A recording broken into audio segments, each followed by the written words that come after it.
جمهور النادي الاهلي سهله العمليه، عنده سيكولوجيه، عنده طريقه تابعها على مدار الاجيال. هتلاقي جمهور النادي الاهلي ده بيعمل ايه؟ بيعمل حاجه واحده بس، تلعب تكسب تجيب بطوله، انت حبيبي المسك النجوم بايديك قسما بالله، خليك عايش احلامك ايه واقع، ما تفهمش انت في حلم ولا انت صاحي. حياتك هتختلف داخل جوه المنظومه بتاعتي، داخل جوه سياسه النادي، على راي الليمبي حبيبي وكفاءه. تعمل نوش، تعمل قلق، حاسب. جمهور الاهلي مالوش في دي اختياره الاول الجمله اللي هو فاهمها صح. الاهلي فوق الجميع، هو فاهم الجمله صح. الاهلي مش فوق البني ادمين والبشر والناس، والاهلي فوق جميع الاهلي فوق الجميع بمعنى هو فوق اي مصالح وفوق اي حاجه وفوق اي لعيب وفوق اي اداره وفوق اي حد. فقبلك ياما كتير لعبوا وجابوا جوان وجابوا بطولات وغلطوا، فانسى. معكم اللايف.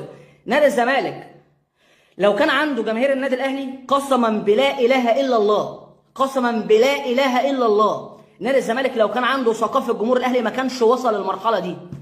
ودي شهاده اتسال عليها اليوم الدين. هذا النادي الا من رحم ربي فيه جماهير من نادي الزمالك محترمه، ولكن الفئه الاكثر اللي همشها وخلاها عباره عن ناس بلا اي دماغ، عقليه احمد الطيب وعقليه فلاني وعقليه علاني وشبرخيت واتنين مرضى من السودان وكائنات فضائيه بتخسرنا، وفرحتنا بخساره الاهلي ما يهمناش مكسبنا. هم دول الطرح اللي انا بتكلم عليه.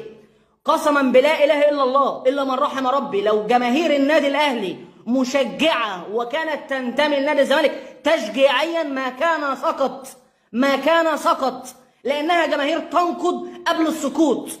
ولكن احنا عندنا فئه الجماهير لا تنقد اصلا، هي موجوده علشان تكره الاهلي وليس تشجيع الزمالك. اقسم بلا اله الا الله، شهاده للتاريخ. هذا النادي يحتاج لجماهير بافكار مختلفه، يحتاج لتشجيع بافكار مختلفه، يحتاج تطهير اعلامي واداري وجماهيري كي يعود بطموحات ترضي الجماهير الحقيقيه اللي بتحب نادي الزمالك.